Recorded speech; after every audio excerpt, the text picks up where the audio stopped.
ಎಲ್ರಿಗೂ ನಮಸ್ಕಾರ. ನಾನು ನಿಮ್ಮ CG. ಸೊ ಈ ವಿಡಿಯೋದಲ್ಲಿ ಈ ಮೂರು ವಿಷಯಗಳ ಬಗ್ಗೆ ತಿಳಿಯೋಣ. ಫಾಂಟ್, ಅಲೈನ್ಮೆಂಟ್ ಮತ್ತೆ ನಂಬರ್ಸ್. ಯಾಕೆ ಈ ಮೂರು ವಿಷಯಗಳ ಬಗ್ಗೆ ಕಂಪ್ಲೀಟ್ ಆಗಿ ಡಿಸ್ಕಸ್ ಮಾಡೋಣ. ಸೊ ಮೊದಲಿಗೆ ನಾನು ಫಾಂಟ್ ಇಂದ ಸ್ಟಾರ್ಟ್ ಮಾಡ್ತೀನಿ. ಸೊ ಇಲ್ಲಿ ನೋಡ್ಬೋದು ನೀವು ಫಾಂಟ್ ಅನ್ನ ಇಲ್ಲಿ ಆಪ್ಷನ್ ಅವೈಲೇಬಲ್ ಇದೆ. ನಿಮಗೆ ಈ ರಿಬ್ಬನ್ ಅಲ್ಲಿ ಆಪ್ಷನ್ ಅವೈಲೇಬಲ್ ಇದೆ.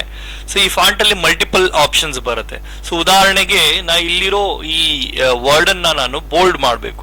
ಹೇಗೆ ಬೋಲ್ಡ್ ಮಾಡ್ತೀನಿ ಅಂದ್ರೆ, ಸೊ ನಾನು ಮೊದಲು ಹಳೆ ವಿಡಿಯೋದಲ್ಲಿ ಹೇಳಿದ ಹಾಗೆ ಪ್ರತಿಯೊಂದಕ್ಕೂ ಶಾರ್ಟ್ ಕಟ್ಟು ಇದೆ, ಲಾಂಗ್ ಕಟ್ಟು ಇದೆ. ಸೊ ಲಾಂಗ್ ಕಟ್ ಅಂತ ಹೇಳಿದ್ರೆ ನಾನು ಈ ನಂಬರ್ ಬಾಕ್ಸ್ ನ ಸೆಲೆಕ್ಟ್ ಮಾಡ್ತೀನಿ. ಸೊ ಇಲ್ಲಿ ಹೋಗಿ ಬೋಲ್ಡ್ ಮೇಲೆ ಕ್ಲಿಕ್ ಮಾಡಿದ್ರೆ ನೋಡ್ಬೋದು ಅಲ್ಲಿ ಬೋಲ್ಡ್ ಆಗಿ ಚೇಂಜ್ ಆಗಿದೆ. ಮತ್ತೆ ಆ ಬೋಲ್ಡ್ ಆಗಿರೋದನ್ನ ನಾರ್ಮಲ್ ಮಾಡಬೇಕು ಅಂತ ಹೇಳಿದ್ರೆ ಮತ್ತೆ ಹೋಗಿ ಅಲ್ಲಿ ಸೊ ನಾನು ಅನ್ಬೋಲ್ಡ್ ಮಾಡ್ತೀನಿ. ಸೊ ಅದನ್ನ ಶಾರ್ಟ್ ಕಟ್ ಅಲ್ಲಿ ಹೆಂಗ್ ಮಾಡೋದು? ಈಗ ನಂಬರ್ ಬಾಕ್ಸ್ ಅಲ್ಲಿ ನನ್ನ ಕರ್ಸನ್ನ ಇಟ್ಟಿದ್ದೀನಿ. ಸೊ ಮಾಡ್ಬೇಕು ಅಂತ ಹೇಳಿದ್ರೆ Ctrl+B, ಮತ್ತೆ ಅದನ್ನ ಅಂಡು ಮಾಡ್ಬೇಕು ಅಂತ ಹೇಳಿದ್ರೆ ಮತ್ತೆ Ctrl+B ಹೊಡೆದ್ರೆ ಅಂಡು ಆಗುತ್ತೆ. ಸೊ ಈಗ ನಾನು ಅದನ್ನ ಬೋಲ್ಡ್ ಮಾಡ್ತೀನಿ. ಮತ್ತೆ ಇಟಾಲಿಕ್ ಮಾಡ್ಬೇಕು ಅಂತ ಹೇಳಿದ್ರೆ ಇಲ್ಲಿ ಸೇಮ್ ಇಲ್ಲಿನೂ ಇಟಾಲಿಕ್ ಆಪ್ಷನ್ ಇದೆ, ಇಟಾಲಿಕ್ ಮಾಡ್ತೀನಿ. ಸೊ ಅದರ ಶಾರ್ಟ್ ಕಟ್ Ctrl+I. ಅಂಡರ್ಲೈನ್ ಮಾಡಬೇಕು ಅಂತ ಹೇಳಿದ್ರೆ ಅಗೇನ್ Ctrl+U, ಅಥವಾ ನೀವು ಇಲ್ಲಿ ಹೋಗಿ ಅಂಡರ್ಲೈನ್ ಮಾಡಬೇಕು. ಈ ಅಂಡರ್ಲೈನ್ ಅಲ್ಲೇ ಮತ್ತೆ ಒಂದು ಆಪ್ಷನ್ ಇದೆ. ಸೊ ನೋಡಿ ಇಲ್ಲಿ ಡಬಲ್ ಅಂಡರ್ಲೈನ್ಡ್. ಹಾಗೆ ಇದು ಡಬಲ್ ಅಂಡರ್ಲೈನ್ಡ್ ಆಗಿದೆ ಈಗ. ಸೊ ಹೀಗೆ ಅಂಡರ್ಲೈನ್ ಆಪ್ಷನ್ ನ. ಸೊ ಇದಕ್ಕೆ ಬಾರ್ಡರ್ ನ ಹಾಕ್ಬೇಕು. ಸೊ ಬಾರ್ಡರ್ ಹಾಕ್ಬೇಕು ಅಂತ ಹೇಳಿದ್ರೆ ನಾನು ಸೆಲೆಕ್ಟ್ ಮಾಡ್ತೀನಿ. ಸೆಲೆಕ್ಟ್ ಮಾಡಿ ಇಲ್ಲಿ ಹೋದ್ರೆ ಬಾರ್ಡರ್ ಅಲ್ಲಿ ಮಲ್ಟಿಪಲ್ ಆಪ್ಷನ್ಸ್ ಅವೈಲೇಬಲ್ ಇದೆ ನಿಮಗೆ. ಓಕೆ, ಸೊ ಎಲ್ಲಾ 4 ಕಡೆ ಬಾರ್ಡರ್ ಹಾಕ್ಬೇಕಾ, ಇಲ್ಲ ಥಿಕ್ ಬಾರ್ಡರ್ ಹಾಕ್ಬೇಕಾ, ಥಿನ್ ಬಾರ್ಡರ್ ಹಾಕ್ಬೇಕಾ, ಇಲ್ಲ ಔಟ್ ಸೈಡ್ ಮಾತ್ರ ಬಾರ್ಡರ್ ಹಾಕ್ಬೇಕಾ, ಈ ತರ ಮಲ್ಟಿಪಲ್ ಆಪ್ಷನ್. ಇಲ್ಲಿ ಲೆಫ್ಟ್ ಸೈಡ್ ಮಾತ್ರ ಬಾರ್ಡರ್ ಹಾಕ್ಬೇಕಾ, ರೈಟ್ ಸೈಡ್ ಮಾತ್ರ ಬಾರ್ಡರ್ ಹಾಕ್ಬೇಕಾ, ಈ ತರ ಮಲ್ಟಿಪಲ್ ಆಪ್ಷನ್ಸ್ ಇದೆ. ಸೊ ಈಗ ನಾನು ಥಿಕ್ ಬಾರ್ಡರ್ ನ 4 ಸೈಡ್ ಹಾಕ್ತೀನಿ. ನೋಡಬಹುದು ಇಲ್ಲಿ ನೀವು 4 ಸೈಡ್ ಥಿಕ್ ಬಾರ್ಡರ್ ಹಾಕಿದ್ದೀನಿ. ಸೊ ಉದಾಹರಣೆಗೆ ನಾನು ಇಲ್ಲಿ ಒಂದು ಸೆಲ್ಗೆ ಮಾತ್ರ ಹಾಕಿದ್ದೀನಿ, ಮಲ್ಟಿಪಲ್ ಸೆಲ್ಸ್ಗೆ ಹಾಕ್ಬೇಕು. ಈಗ ನಾನು ಮಲ್ಟಿಪಲ್ ಸೆಲ್ಸ್ ಅನ್ನ ಸೆಲೆಕ್ಟ್ ಮಾಡ್ಕೊಳ್ತೀನಿ. ಈ ಎಲ್ಲಾ ಸೆಲ್ಸ್ಗೆ ಯಾವ ರೀತಿ ಬಾರ್ಡರ್ ಬೇಕು? ಸೊ ಇಲ್ಲ ಔಟ್ ಸೈಡ್ ಮಾತ್ರ ಬೇಕಾ, ಇಲ್ಲ ಆಲ್ ಬಾರ್ಡರ್ಸ್ ಬೇಕಾ? ಈಗ ನಾನು ಆಲ್ ಬಾರ್ಡರ್ ಸೆಲೆಕ್ಟ್ ಮಾಡಿದ್ರೆ ನೋಡಿ ಎಲ್ಲಾ ಸೆಲ್ಗೂ ಬಾರ್ಡರ್ ಬಂತು. ಈಗ ನಾನು ಅದನ್ನ ಅಂಡು ಮಾಡಬೇಕು ಅಂತ ಹೇಳಿದ್ರೆ ಸೊ ಇಲ್ಲಿ ಹೋಗಿ ಬೇಕಾದ್ರೂ ನೀವು ಮಾಡಬಹುದು, ಇಲ್ಲ ಶಾರ್ಟ್ ಕಟ್ Ctrl+Z ಹೊಡೆದ್ರೆ ಅಂಡು ಆಗುತ್ತೆ. ಈಗ ನಾನು ಔಟ್ ಸೈಡ್ ಮಾತ್ರ ಬಾರ್ಡರ್ ಬೇಕು. ಓಕೆ, ಸೊ ಇಲ್ಲಿ ಆಪ್ಷನ್ ಇದೆ ನೋಡಿ, ಔಟ್ ಸೈಡ್ ಮಾತ್ರ ಬಾರ್ಡರ್ ಬರುತ್ತೆ. ಓಕೆ, ಸೊ ಈ ರೀತಿ ಸೊ ನೀವು ಬಾರ್ಡರ್ ಗಳನ್ನ ಹಾಕೋಬಹುದು. ಆ ಬಾರ್ಡರ್ ಮಲ್ಟಿಪಲ್ ಆಪ್ಷನ್ ಇದೆ. ನೀವು ಬಾರ್ಡರ್ ನ ಡ್ರಾ ಬೇಕಾದ್ರೂ ಮಾಡ್ಕೋಬಹುದು, ಇಲ್ಲ ಬಾರ್ಡರ್ ನ ನೀವು ಎಡಿಟ್ ಬೇಕಾದ್ರೂ ಮಾಡ್ಕೋಬಹುದು. ಈ ರೀತಿ ನಿಮ್ಗೆ ಮಲ್ಟಿಪಲ್ ಆಪ್ಷನ್ಸ್ ಅವೈಲೇಬಲ್ ಇದೆ. ಸೊ ಅದು ಬಾರ್ಡರ್ ಹಾಕೋದು. ಓಕೆ, ಸೊ ಈಗ ಬಾರ್ಡರ್ ಹಾಕೋದು ಬ್ಯಾಕ್ ಗ್ರೌಂಡ್ ಕಲರ್ ಅಂದ್ರೆ ನಿಮ್ಮ ಟೆಕ್ಸ್ಟಿಗೆ. ಓಕೆ, ಸೊ ಟೆಕ್ಸ್ಟ್ ಏನ್ ಸೆಲ್ ಇರುತ್ತೆ ಆ ಸೆಲ್ಗೆ ಬ್ಯಾಕ್ ಗ್ರೌಂಡ್ ಕಲರ್ ಹಾಕ್ಬೇಕು. ಹೇಗೆ ಕಲರ್ ಹಾಕೋದು? ಸೊ ಇಲ್ಲಿ ನೀವು ನೋಡಬಹುದು ಆ ಫಾಂಟ್ ಅಲ್ಲೇ ಒಂದು ಆಪ್ಷನ್ಸ್ ಇದೆ. ಸೊ ಈ ಆಪ್ಷನ್ ಗೆ ಹೋದ್ರೆ ಬ್ಯಾಕ್ ಗ್ರೌಂಡ್ ಕಲರ್ ನೋಡಿ, ಇಲ್ಲಿ ಮಲ್ಟಿಪಲ್ ಕಲರ್ ಆಪ್ಷನ್ಸ್ ನಿಮ್ಗೆ ಅವೈಲೇಬಲ್ ಇದೆ. ನೋಡಿ ಅಲ್ಲಿ font colour, back ground colour so change ಆಗ್ತಾ ಇದೆ. ಸೊ ಈಗ ಎಕ್ಸಾಂಪಲ್ ನಾನು ಈಗ ರೆಡ್ ಕೊಟ್ಬಿಟ್ಟಿದ್ದೀನಿ ಆಲ್ರೆಡಿ. ಈಗ ಕಲರ್ ನ ತೆಗಿಬೇಕು, ಮತ್ತೆ ಅಲ್ಲಿಗೆ Ctrl+Z ಹೊಡೆದ್ರು ಬರುತ್ತೆ, ಅಥವಾ ಇಲ್ಲೇ ಹೋದ್ರು ನೋ ಫಿಲ್ ಕೊಟ್ರೆ ತೆಗಿಯುತ್ತೆ.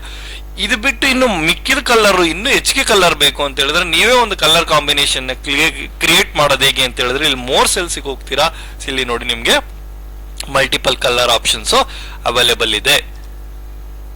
ನೋಡಿ ಇಲ್ಲಿ ನೀವು ನೋಡಬಹುದು ಮಲ್ಟಿಪಲ್ ಕಲರ್ ಆಪ್ಷನ್ಸ್. ನಿಮಗೆ ಸೂಟಬಲ್ ಆದ ಕಲರ್ ಗಳನ್ನ ನೀವು ಇಲ್ಲಿ ಕ್ರಿಯೇಟ್ ಮಾಡಿ ಅದು ಬ್ಯಾಕ್ ಗ್ರೌಂಡ್ ಗೆ ಹಾಕ್ಬಹುದು. ಓಕೆ, ಸೊ ಇಲ್ಲಿ ನೋಡಬಹುದು ಈ ಕಲರ್ ಬಂದಿದೆ. ಫಾಂಟಿಗೆ ಕಲರ್ ಹಾಕ್ಬೇಕು. ಹೇಗೆ ಫಾಂಟಿಗೆ ಅಂತ ಹೇಳಿದ್ರೆ ಅದರ next. Okay, so back ground colour next ಇರೋದೇ ಫಾಂಟ್ ಕಲರ್. ಇಲ್ಲಿ ಹೋಗಿ ನೀವು ನೋಡಬಹುದು. ಸೊ ಇಲ್ಲಿನೂ ಅಷ್ಟೇನೆ ಫಾಂಟಿಗೆ ನೀವು ಯಾವ ಕಲರ್ ಬೇಕಾದ್ರೂ ಚೂಸ್ ಮಾಡ್ಕೋಬಹುದು. ಇಲ್ಲಿರೋ ಕಲರ್, ಚೂಸ್ ಮಾಡಿರೋ ಕಲರ್ ನಿಮ್ಗೆ ಸಾಕಾಗ್ತಿಲ್ಲ ಅಂದ್ರೆ ಮೋರ್ ಕಲರ್ ಆಪ್ಷನ್ಸ್ ಹೋಗಿ ಇನ್ನು ಹೆಚ್ಚಿಗೆ ಕಲರ್ ಗಳನ್ನ ನೀವು ಹಾಕೋಬಹುದು. ಸೊ ಇದು ಏನು ಫಾಂಟ್ ಕಲರ್ ಹಾಕೋದು. ಈಗ ಫಾಂಟ್ ಸ್ಟೈಲ್ ನ ಚೇಂಜ್ ಮಾಡಬೇಕು. ನಂಬರ್ ಆಫ್ ಫಾಂಟ್ ಸ್ಟೈಲ್ಸ್ ನಿಮ್ಗೆ ಅವೈಲೇಬಲ್ ಇದೆ. ಇಲ್ಲಿ ನೋಡಿದ್ರೆ ಆಲ್ರೆಡಿ ಇಲ್ಲಿ ನಾನು ಎಕ್ಸಾಂಪಲ್ ಗೆ 3 ಫಾಂಟ್ಸ್ ಮಾತ್ರ ತೋರಿಸ್ತೀನಿ. ಇಲ್ಲಿ ಹೋದ್ರೆ ನಿಮ್ಗೆ ನಂಬರ್ ಆಫ್ ಫಾಂಟ್ಸ್ ಸ್ಟೈಲು ನಿಮ್ಗೆ ಅವೈಲೇಬಲ್ ಇದೆ, A to Z. Okay, so ಈಗ ನಾನು ಉದಾಹರಣೆಗೆ ಇಂಪ್ಯಾಕ್ಟ್ ತಗೊಳ್ತೀನಿ. ನೋಡಿ ಫಾಂಟ್ ಏನು ಸ್ಟೈಲು ಚೇಂಜ್ ಆಯ್ತು. ಈಗ ಫಾಂಟ್ ಇನ್ನೊಂದು ಯಾವುದೋ ಒಂದು ತಗೊಳ್ತೀನಿ, ಫಾಂಟ್ 3. ಅದಕ್ಕೆ ಮತ್ತೊಂದು ಫಾಂಟ್ ಡಿಸೈನ್ ಅನ್ನ ತಗೊಳ್ತೀನಿ. ಸೊ ಹೀಗೆ ನಿಮಗೆ ಸೊ ಬೇಕಾದಂಥ ಫಾಂಟ್ ಸೈಜನ್ನು ತಗೋಬಹುದು. ಓಕೆ, ನೆಕ್ಸ್ಟ್ ಈ ಫಾಂಟ್ ಸೈಜ್ ಅನ್ನ ಇನ್ಕ್ರೀಸ್ ಮತ್ತೆ ಡಿಕ್ರೀಸ್ ಮಾಡೋದು. ಹೇಗೆ ಇನ್ಕ್ರೀಸ್ ಡಿಕ್ರೀಸ್ ಮಾಡೋದು? ಅದಕ್ಕೆ ಫಾಂಟ್ ಪಕ್ಕನೇ ನಿಮ್ಗೆ ಆಪ್ಷನ್ ಇದೆ, ಅಥವಾ ನೀವು ಇಲ್ಲಿ ಆಪ್ಷನ್ ಇನ್ಕ್ರೀಸ್ ಡಿಕ್ರೀಸ್ ನ ಸೊ ಆಟೋಮೆಟಿಕಲಿ ಮಾಡಬೇಕು ಅಂತ ಹೇಳಿದ್ರೆ ಇಲ್ಲಿ ನೋಡಬಹುದು. ನೋಡಿ, ಫಾಂಟ್ ಸೈಜ್ ಇನ್ಕ್ರೀಸ್ ಆಗ್ತಾ ಇದೆ. ಇಲ್ಲಿ ಡಿಕ್ರೀಸ್ ಮಾಡಬೇಕು ಅಂದ್ರೆ ಪಕ್ಕದಲ್ಲೇ ಒಂದು ಕೀ ಇದೆ, ಇಲ್ಲಿ you can decrease the font size. Or else ಇಲ್ಲಿ ಹೋಗ್ಬಿಟ್ಟು ನೀವು ನಂಬರ್ ಕೊಟ್ಟು ಬೇಕಾದ್ರೂ ಇನ್ಕ್ರೀಸ್ ಡಿಕ್ರೀಸ್ ಮಾಡಬಹುದು. ಉದಾಹರಣೆಗೆ ಇಲ್ಲಿ 8 ಕೊಡ್ತೀನಿ, 8 ಕೊಟ್ಟು ಎಂಟರ್ ಕೊಟ್ರೆ ನೋಡಿ ಫಾಂಟ್ ಸೈಜ್ 8 ಬಂತು. ಈಗ ನೀವು ಫಾಂಟ್ ಸೈಜನ್ನು ಇನ್ಕ್ರೀಸು ಡಿಕ್ರೀಸು ಮಾಡಬಹುದು. ನೆಕ್ಸ್ಟು ಸೊ ಅಲೈನ್ಮೆಂಟಿಗೆ ಹೋಗ್ತೀನಿ. ಸೊ ಏನು ಅಲೈನ್ಮೆಂಟು ಅಂತ ಹೇಳಿದ್ರೆ ನಿಮ್ಮ ನೀವು ಟೈಪ್ ಮಾಡಿರುವಂಥ ವರ್ಡನ್ನು ಅದಕ್ಕೆ ಎಲ್ಲಿ ಅಲೈನ್ ಮಾಡಬೇಕು.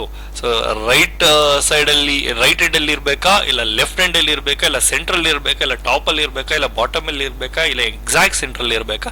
ಸೊ ಈ ರೀತಿ. ಸೊ ಉದಾಹರಣೆಗೆ ನಾನು ಇಲ್ಲಿ ಒಂದಿಷ್ಟು ಸೆಲ್ಸ್ನ ಸೆಲೆಕ್ಟ್ ಮಾಡಿದ್ದೀನಿ. ಈ ಎಲ್ಲ ಸೆಲ್ಸನ್ನ ಮರ್ಜ್ ಮಾಡಿ ಸೆಂಟರ್ ಕೊಡ್ತೀನಿ.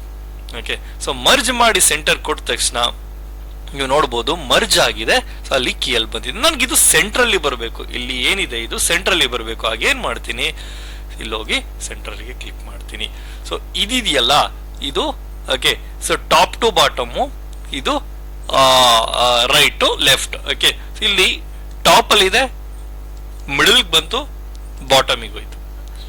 ಓಕೆ, ಸೊ ಈಗ ಸೆಂಟ್ರಲ್ ಇದೆ, ರೈಟಿಗೆ ಹೋಗ್ತು, ಲೆಫ್ಟಿಗೆ ಬಂತು. ಈಗ ನಾನು ಎಕ್ಸಾಕ್ಟ್ ಮಿಡಲ್ಗೆ ಬರಬೇಕು. ಎಕ್ಸಾಕ್ಟ್ ಮಿಡಲ್ಗೆ ಹೆಂಗ್ ಬರ್ತೀನಿ ಅಂತ ಹೇಳಿದ್ರೆ, ಸೊ ನಾನು ಸೆಂಟರಿಗೆ ಬರ್ತೀನಿ, ಇಲ್ಲಿ ಮಿಡಲ್ಗೆ ಹೋಗ್ತೀನಿ. ಅಥವಾ ನೀವು ಒಂದು ಸ್ವಲ್ಪ ಹಿಂದೆ ಮುಂದೆ ಮೂವ್ ಮಾಡಬೇಕು. ಸ್ವಲ್ಪ ಹಿಂದೆ ಮುಂದೆ ಮೂವ್ ಮಾಡ್ಲಿಕ್ಕೂ ಇಲ್ಲಿ ಆಪ್ಷನ್ ಇದೆ. ಸೊ ನೋಡಿ, ಇಲ್ಲಿ ಸ್ವಲ್ಪ ಹಿಂದೆ ಮುಂದೆ ನೀವು ಅದನ್ನ ಮೂವ್ ಮಾಡ್ಕೋಬಹುದು. ಹಾಗೆ, ಅಥವಾ ನನ್ಗೆ ಈ ಅಲೈನ್ಮೆಂಟ್ ಅಲ್ಲಿ ಬೇಡ, ವರ್ಟಿಕಲಿ ಬೇಕು, ಹಾರಿಜಾಂಟಲಿ ಬೇಕು ಅಂತ ಹೇಳಿದ್ರೆ ಆಪ್ಷನ್ ನಿಮ್ಗೆ ಅವೈಲೇಬಲ್ ಇದೆ. ಇಲ್ಲಿ ನೋಡಿ, ಇಲ್ಲಿ ವರ್ಟಿಕಲಿ ನಾನು ಇದನ್ನ ಸೆಲೆಕ್ಟ್ ಮಾಡ್ಕೊಳ್ತೀನಿ. ಇಲ್ಲಿ ಹೋದ್ರೆ ನಿಮ್ಗೆ ಸೊ ವರ್ಟಿಕಲಿ ಹಾರಿಜಾಂಟಲಿ ಎಲ್ಲ ಆಪ್ಷನ್ ಅವೈಲೇಬಲ್ ಇದೆ. ಇದನ್ನ ನೀವು ಅದನ್ನ ವರ್ಟಿಕಲಿ ಬೇಕಾದ್ರೆ ವರ್ಟಿಕಲಿ, ಇಲ್ಲ ಹಾರಿಜಾಂಟಲಿ ಬೇಕಾದ್ರೆ ಹಾರಿಜಾಂಟಲಿ ಚೂಸ್ ಮಾಡ್ಕೋಬಹುದು. ಸೊ ಇದು ಅಲೈನ್ಮೆಂಟ್. ಓಕೆ, ಸೊ ನೆಕ್ಸ್ಟ್ ನಾನು ನಂಬರ್ಸಿಗೆ ಹೋಗ್ತೀನಿ. ಬೈ ಡಿಫಾಲ್ಟ್ ನೀವೇನ್ ಕೊಟ್ಟಿರ್ತೀರಾ ಆ ನಂಬರ್ ಇರುತ್ತೆ. ಸೊ ಉದಾಹರಣೆಗೆ ನೀವು 10.7999 ಪ್ಲಸ್ 7.999 ಈ ರೀತಿ ನಂಬರ್ಗಳನ್ನ ಆಡ್ ಮಾಡ್ಕೊಳ್ತೀರಿ. ಆಗೇನ್ ಮಾಡುತ್ತೆ ಅದು, ಸೊ ಸ್ಟ್ಯಾಂಡರ್ಡ್ ಆಗಿ 2 ಡಿಜಿಟ್ ನ ಮಾತ್ರ ತಗೊಳ್ತೀವಿ. ನಿಮ್ಗೆ ಎಕ್ಸ್ಟೆಂಡೆಡ್ ಡಿಜಿಟ್ಸ್ ಬೇಕು. ಹೇಗೆ ಎಕ್ಸ್ಟೆಂಡೆಡ್ ಡಿಜಿಟ್ಸ್ ನ ತಗೊಳ್ಳೋದು? ಸೊ ಇಲ್ಲಿ ನಂಬರ್ನ ಚೂಸ್ ಮಾಡ್ಕೊಳ್ತೀನಿ. ನಿಮ್ಗೆ ಶಾರ್ಟ್ ಕಟ್ ಇಲ್ಲಿ ಹೋಗಿ ನೋಡ್ಬೋದು. ಸೊ ಇಲ್ಲಿ ನೋಡಿದ್ರೆ ನಿಮ್ಗೆ ಈ ನಂಬರ್ಸ್ನ ಚೂಸ್ ಮಾಡ್ತೀನಿ. ಇಲ್ಲಿ ನೋಡ್ಬೋದು ನೀವು, ಇಲ್ಲಿ ಹೋದ್ರೆ ನಂಬರ್ಸ್ ಆಪ್ಷನ್ಗೆ ಸೊ ಇಲ್ಲಿ ತೋರಿಸುತ್ತೆ ಸ್ಯಾಂಪಲ್. ಓಕೆ, ಈಗ ನೀವು ಇದನ್ನ ನಂಬರ್ನ ಡಿಜಿಟ್ಸ್, ನಂಬರ್ ಆಫ್ ಡಿಜಿಟ್ಸ್ ಅನ್ನ ಜಾಸ್ತಿ ಮಾಡಬೇಕು. ಹೇಗೆ ಜಾಸ್ತಿ ಮಾಡ್ತೀವಿ ಅಂತ ಹೇಳಿದ್ರೆ, ಸೊ ಇಲ್ಲಿ ಹೋಗಿ ನಂಬರ್ ಆಫ್ ಡೆಸಿಮಲ್ ಪ್ಲೇಸಸ್ ನ ಓಕೆ 1 ಇನ್ಕ್ರೀಸ್ ಮಾಡ್ತೀನಿ. 3 ಬೇಕಾ, 4 ಬೇಕಾ, 5 ಬೇಕಾ? ಇಲ್ಲಿ ನೋಡಿದ್ರೆ 5 ನಂಬರ್ ಆಫ್ ಡೆಸಿಮಲ್ ಪ್ಲೇಸಸ್ ಬಂತು. ಇದನ್ನ ಕಮ್ಮಿ ಮಾಡಬೇಕು ಅಂದ್ರೆ ಹೋಗ್ತೀನಿ, ಇಲ್ಲಿ ಚೂಸ್ ನೋಡಿ, ಇಲ್ಲಿ ಇನ್ಕ್ರೀಸ್ ಡಿಕ್ರೀಸ್ ಆಗುತ್ತೆ. ಡಿಕ್ರೀಸ್ ಮಾಡಬೇಕು ಅಂತ ಹೇಳಿದ್ರೆ ಡಿಕ್ರೀಸು ಮಾಡ್ಕೊಡ್ತೀನಿ. ಇದು ನಂಬರ್ ಆಫ್ ಡೆಸಿಮಲ್ ಪ್ಲೇಸಸ್ ನ ಇನ್ಕ್ರೀಸು ಡಿಕ್ರೀಸು ಸೊ ಮಾಡೋದು. ಓಕೆ, ಸೊ ಇದಕ್ಕೆ ಹೋಗ್ಲಿಕ್ಕೆ ಶಾರ್ಟ್ ಕಟ್ಟು ಇದೆ, ಲಾಂಗ್ ಕಟ್ಟು ಇದೆ. ಸೊ ಹೆಂಗೆ ಶಾರ್ಟ್ ಕಟ್ಟು ಅಂತ ಹೇಳಿದ್ರೆ ಇಲ್ಲಿ ತೋರಿಸದೆ ಇಲ್ಲಿ ಹೋಗಿ ನೀವು ಇನ್ಕ್ರೀಸ್ ಡಿಕ್ರೀಸ್ ಮಾಡ್ತೀರಿ. ಲಾಂಗ್ ಕಟ್ ಮೆಥಡ್ ಹೆಂಗೆ ಚೂಸ್ ಮಾಡ್ತೀರಾ, ಇಲ್ಲಿ ಕಾರ್ನರಿಗೆ ಹೋದ್ರೆ ನೋಡಿ ಎಲ್ಲ ಆಪ್ಷನ್ ಇದೆ. ನಂಬರ್ ಇದೆ, ಇಲ್ಲೂ ನಂಬರ್ ಇದೆ. ಅಲೈನ್ಮೆಂಟ್ ಆಪ್ಷನ್ ಇಲ್ಲೇ ಅಲೈನ್ಮೆಂಟ್ ಆಪ್ಷನ್ ಬರುತ್ತೆ. ಫಾಂಟ್ ಆಪ್ಷನ್ ಇಲ್ಲೇ ಇದೆ. ಸೊ ಬಾರ್ಡರ್ ನೋಡ್ಬೋದು, ಇಲ್ಲಿ ಬಾರ್ಡರ್ ಆಪ್ಷನ್ ಇದೆ. Okay, so fill, okay, colour filling ಇಲ್ಲೇ ಬರುತ್ತೆ. ಓಕೆ, ಸೊ ಪ್ರೊಟೆಕ್ಷನ್ ಅಂದ್ರೆ ನಿಮ್ಮ ಎಂಟೈರ್ ಶೀಟ್ ನ ಲಾಕ್ ಮಾಡೋದು. ಸೊ ಇಲ್ಲಿ ಏನ್ ಹೇಳುತ್ತೆ ಅಂತ ಹೇಳಿದ್ರೆ, ನೀವು ಯಾವುದೋ ಒಂದು cell or group of cells ಅನ್ನ ಸೆಲೆಕ್ಟ್ ರೇಂಜ್ ಅನ್ನ ಸೆಲೆಕ್ಟ್ ಮಾಡಿದ್ರೆ ಆ ರೇಂಜಿಗೆ ಬೇಕಾದ ಎಲ್ಲಾ multiple editing options, number change ಮಾಡೋದಾಗಿರ್ಬೋದು, ಅಲೈನ್ಮೆಂಟ್ ಆಗಿರ್ಬೋದು, ಫಾಂಟ್ ಆಗಿರ್ಬೋದು, ಎಲ್ಲ ಸೊ ನಿಮ್ಗೆ ಇಲ್ಲಿ ಅವೈಲೇಬಲ್ ಇರುತ್ತೆ. ಸೊ ಅದಕ್ಕೆ ಹೇಗೆ ಹೋಗ್ತೀರಾ ಅಂತ ಹೇಳಿದ್ರೆ, ಸೊ ನೋಡ್ಬೋದು ಇಲ್ಲೂ ಶಾರ್ಟ್ ಕಟ್ ಇದೆ. ಓಕೆ, ಸೇಮ್ ಆಪ್ಷನ್ಗೆ ಇಲ್ಲಿನೂ ಅದೇ ಶಾರ್ಟ್ ಕಟ್ ಇದೆ. ಸೊ ಇಲ್ಲಿನೂ ಅದೇ ಶಾರ್ಟ್ ಕಟ್ ಇದೆ. ಈ ಶಾರ್ಟ್ ಕಟ್ ಅಲ್ಲಿ ನೀವು ಅಲ್ಲಿಗೆ ಹೋಗಿ ಚೂಸ್ ಮಾಡ್ಕೋಬಹುದು. ಈಗ ಇಲ್ಲಿ ನೀವು ಇಲ್ಲಿ ನೋಡ್ಬೋದು, ಇಲ್ಲಿ ಈ ಫಾರ್ಮೆಟ್ ಇರೋ ಡೇಟ್ ಅನ್ನ ಬೇರೆ ಫಾರ್ಮೆಟಿಗೆ ಚೇಂಜ್ ಮಾಡಬೇಕು. ಹೇಗೆ ಚೇಂಜ್ ಮಾಡೋದು ಅಂದ್ರೆ, ಆ ಸೆಲ್ ಅನ್ನ ಸೆಲೆಕ್ಟ್ ಮಾಡ್ತೀನಿ. ಇಲ್ಲಿ ನಂಬರ್ ಆಪ್ಷನ್ಗೆ ಹೋದ್ರೆ ಸೊ ಇಲ್ಲಿ ನೋಡ್ಬೋದು ಡೇಟ್ ಅಂತ ಇದೆ. ಸೊ ಈಗ ನಾ ಏನ್ ಮಾಡ್ತೀನಿ,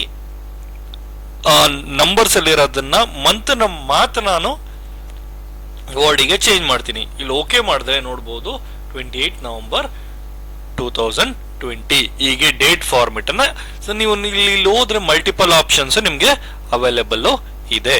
ಸೊ ಈಗ ನಾನು ಡೇನು ಸೇರಿಸಿ ಮಾಡಬೇಕು ಅಂತ ಹೇಳಿದ್ರೆ ಡೇನು ಬರುತ್ತೆ, ಸ್ಯಾಟರ್ಡೆ ನವೆಂಬರ್ 28, 2020 ಹೀಗೆ. ಸೊ ನೀವು ಡೇಟ್ ಫಾರ್ಮೆಟ್ ಅನ್ನ ಚೇಂಜ್ ಮಾಡ್ಕೊಳ್ಳೋದು. ಸೊ ಈಗ ಕರೆನ್ಸಿ, ಸೊ ಉದಾಹರಣೆಗೆ ನಿಮ್ಗೆ ಡಾಲರ್ ಅಲ್ಲಿ ಬೇಕಾ, ರುಪೀಸ್ ಅಲ್ಲಿ ಬೇಕಾ, ಯಾವ ಫಾರ್ಮೆಟ್ ಅಲ್ಲಿ ಬೇಕು, ಮತ್ತೆ ಸೆಲ್ ಅನ್ನ ಸೆಲೆಕ್ಟ್ ಮಾಡ್ತೀನಿ. ಸೊ ಇಲ್ಲಿ ಆಪ್ಷನ್ ಹೋಗ್ತೀನಿ, ನೋಡಿ ಇಲ್ಲಿ ಕರೆನ್ಸಿ ಆಪ್ಷನ್. ಓಕೆ, ಸೊ ಇಲ್ಲಿ ಮಲ್ಟಿಪಲ್ ಕಂಟ್ರಿ ಕರೆನ್ಸಿ ಆಪ್ಷನ್ಸ್ ನಿಮ್ಗೆ ಅವೈಲೇಬಲ್ ಇದೆ. ಸೊ ನನಗೆ ಈಗ ಇಂಡಿಯನ್ ಕರೆನ್ಸಿ ಬೇಕು, ಇಂಡಿಯನ್ ಬೇಕು ಅಂತ ಹೇಳಿದ್ರೆ IND ಅಂತ ಟೈಪ್ ಮಾಡಿದ್ರೆ ನೋಡಿ ಇಲ್ಲಿ INR, ಇಂಡಿಯಾದು ಕರೆನ್ಸಿ ಬಂದು INR, ಇಂಡಿಯನ್ ರುಪಿ. ಸೊ ಇಲ್ಲಿ ಇಂಡಿಯನ್ ರುಪಿಗೆ INR 10 rupees. ಓಕೆ, ಸೊ ಹಾಗೆ ಇಂಡಿಯನ್ ರುಪೀಸ್ಗೆ ಚೇಂಜ್ ಆಗುತ್ತೆ. ನೀವು ಡಾಲರ್ಸ್ ಅಲ್ಲಿ ಬೇಕಾ, ಮತ್ತೆ ಅದನ್ನ ಸೆಲೆಕ್ಟ್ ಮಾಡ್ತೀನಿ, ಆ ಸೆಲ್ ಅನ್ನ ಸೆಲೆಕ್ಟ್ ಮಾಡಿ ಇಲ್ಲಿ ಹೋಗಿ ಸೊ ನಾನು ಡಾಲರಿಗೆ ಚೂಸ್ ಮಾಡ್ಕೊಳ್ತೀನಿ. ನೋಡಿ ಇಲ್ಲಿ ಫಸ್ಟ್ ಇದೆ ಅಮೆರಿಕನ್ ಡಾಲರ್ಗೆ ಚೇಂಜ್ ಆಗುತ್ತೆ. ಸೊ ಹೀಗೆ ನೀವು ಕರೆನ್ಸಿ ಈ ಫಾರ್ಮೆಟ್ ಅನ್ನು ಚೇಂಜ್ ಮಾಡ್ಕೋಬಹುದು. ಇದೇ ರೀತಿ ಮಲ್ಟಿಪಲ್ ಆಪ್ಷನ್ಸ್ ನಿಮ್ಗೆ ಅಕೌಂಟಿಂಗ್ ಬೇಕು ಅಂದ್ರೆ ಅಕೌಂಟಿಂಗ್ ಅಲ್ಲಿ ಚೇಂಜ್ ಮಾಡಬಹುದು, ಫ್ರಾಕ್ಷನ್ಸ್, ಹಾಗೆ ಸೊ ಟೆಕ್ಸ್ಟ್, ಇಲ್ಲಿ ನೀವು ಹೋದ್ರೆ ಮಲ್ಟಿಪಲ್ ಆಪ್ಷನ್ಸ್ ನಿಮ್ಗೆ ಅವೈಲೇಬಲ್ ಇದೆ. ಈ ವಿಡಿಯೋ ಸೀರೀಸ್ ಅಲ್ಲಿ ಪ್ರತಿಯೊಂದು ಆಪ್ಷನ್ ಕವರ್ ಮಾಡ್ಲಿಕ್ಕೆ ಆಗಲ್ಲ, ಆದ್ರೆ ಹೈಲೈಟ್ ಗಳನ್ನ ಕೊಡ್ಲಿಕ್ಕೆ ಸಾಧ್ಯವಾದಷ್ಟು ಹೈಲೈಟ್ ಕೊಡ್ಲಿಕ್ಕೆ ಪ್ರಯತ್ನ ಮಾಡ್ತೀನಿ. ಸೊ ಹೇಗೆ ಎಲ್ಲ ಕಲಿಯೋದು ಅಂತ ಹೇಳಿದ್ರೆ ನೀವು ಪ್ರತಿಯೊಂದನ್ನು ತಾವಾಗಿ ಪ್ರಾಕ್ಟೀಸ್ ಮಾಡಿದ್ರೆ ನಿಮ್ಗೆ ಪ್ರತಿಯೊಂದು ಗೊತ್ತಾಗುತ್ತೆ. ನಿಮ್ಗೆ ಏನೇ ಡೌಟ್ಸ್ ಗಳಿದ್ರು ನೀವು ಕಮೆಂಟ್ ಬಾಕ್ಸ್ ಅಲ್ಲಿ ಆಗ್ಬಹುದು. ಸೊ ಈ ವಿಡಿಯೋ ನೋಡಿದ್ದು ನಿಮ್ಗೆ ಅನುಕೂಲ ಆಗಿದೆ ಅಂತ ಭಾವಿಸ್ತೀನಿ. ಈ ವಿಡಿಯೋ ನೋಡಿದ್ದಕ್ಕಾಗಿ ಧನ್ಯವಾದಗಳು.